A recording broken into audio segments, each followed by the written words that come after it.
She kissed her mother goodbye, stepped out of her front door, and was never seen again. No screams. No struggle. No witnesses. No security footage. Just silence. And what makes this case truly disturbing is not just that she vanished. It's the fact that the police barely tried to find her. Because in the quiet suburban town of Glenwood, Hannah Blake became another missing name in a system that simply moved on. Stay with me till the end of this video, because the deeper we go, the darker this case becomes, and the truth may shock you. Like, subscribe, and share, so this story gets to more people.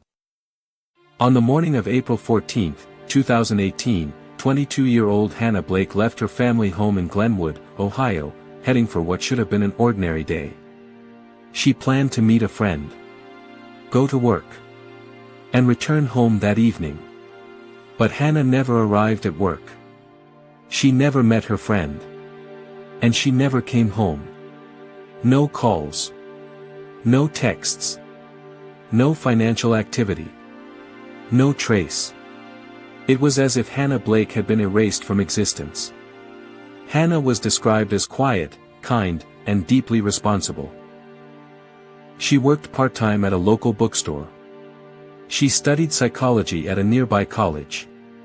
She volunteered at a youth center on weekends. Her friends described her as gentle but observant, someone who noticed details others missed. She wasn't reckless. She didn't take unnecessary risks.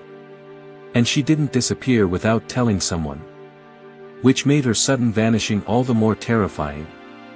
At 7:32 a.m., Hannah sent a text to her best friend. "Running late, but I'll be there." At 7:41 a.m., her phone connected briefly to a nearby cell tower. That was the last digital trace of Hannah Blake. No outgoing calls. No incoming calls. No data usage. Nothing. Her phone either powered off, or was destroyed. When Hannah didn't return home by nightfall, her mother called the police. But officers dismissed her concerns. They suggested Hannah may have run away, met someone new, gone on a spontaneous trip. They told her mother to wait 48 hours. But Hannah was not a runaway. She had exams, work shifts, and weekend volunteer plans. She had a life. Still, no immediate search was launched. No alerts. No canvassing. No urgent investigation. Those first 48 hours, the most critical window in missing person cases, were lost. Forever. 3 days later, a jogger found Hannah's backpack near a wooded trail 6 miles from her home. Inside, her wallet, her ID, her debit card, her house keys. Everything except her phone. The bag looked carefully placed, not tossed. But police ruled it inconclusive. No fingerprint analysis. No fiber testing. No DNA swabbing. The bag was returned to her family, contaminated and useless. Hannah's room remained untouched. Her bed is neatly made. Her laptop open to an unfinished assignment. Her clothes are still in the closet.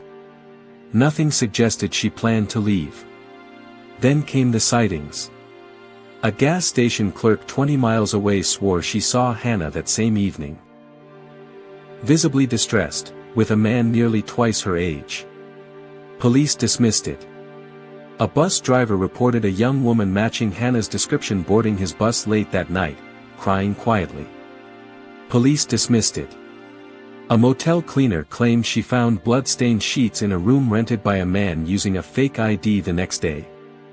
Police never followed up.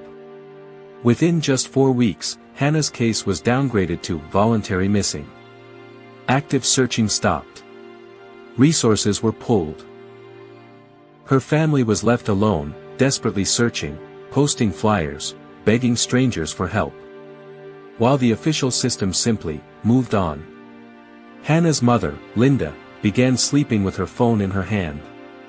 Her father quit his job to conduct daily searches. Her younger brother stopped attending school. Every knock at the door brought terror. Every phone call brought hope, followed by heartbreak. For months, then years. Independent investigators later uncovered something chilling. At least 6 women had vanished along the same route Hannah took. All young, petite, college-aged, dark-haired. All cases poorly investigated, quickly downgraded, eventually forgotten. Was Hannah targeted by a serial predator? And if so, how many more victims were missed? A local man named Mark Reynolds had prior charges of stalking, assault allegations, a restraining order from an ex-girlfriend. He lived just 3 blocks from Hannah's home. Multiple neighbors reported seeing him watching Hannah over several weeks. Police interviewed him once. No search warrant. No phone extraction. No GPS tracking. Nothing. 2 years later, Mark was arrested in another state for kidnapping. But by then, it was too late. No remains. No arrests. No closure. Just a family frozen in time. Still waiting. Still hoping. Still broken. Hannah Blake remains missing. This case is not just about Hannah. It represents thousands of missing persons whose cases receive minimal attention, insufficient resources, delayed response, and inadequate investigation. Here's what we can all learn. 1. The first 48 hours matter the most. Immediate action saves lives. 2. Missing adults still deserve urgent investigation. Adults do not simply vanish. 3. Families should never be dismissed. They know their loved ones best. 4. Community awareness saves lives. Report suspicious behavior. Speak up. Stay alert. Somewhere, someone knows what happened to Hannah Blake. And until the truth comes out, this case remains open. If this story disturbed you, if it made you think, if it made you care, then share it. Because attention brings pressure. And pressure brings justice.